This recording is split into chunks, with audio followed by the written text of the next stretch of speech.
నమస్తే అండి. నా పేరు మెంటల్ శ్రీనివాసు. నేను చెప్పేది చేసేది నిజం. నేను గతంలో జమ్ము పంట వేసానండి. అది ఇప్పుడు పక్వానికి వచ్చింది. దీన్ని చూడండి, ఇది క్రిస్మస్ ట్రీ సీడ్స్ అనమాట.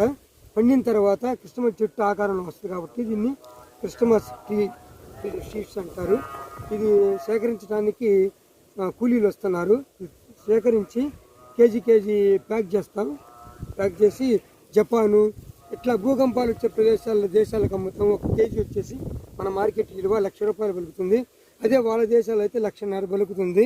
కాబట్టి చాలా లాభదాయకం, రైతుకి చాలా లాభదాయకమైన పంట అండి. ఒకసారి చూడండి సార్ ఎలా ఉందో.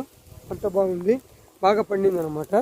కాబట్టి మీకేమన్నా సీడ్స్ కావాలంటే మా దగ్గర ఉన్నాయి. మా ఫోన్ నెంబర్ మీకు ఇస్తాము.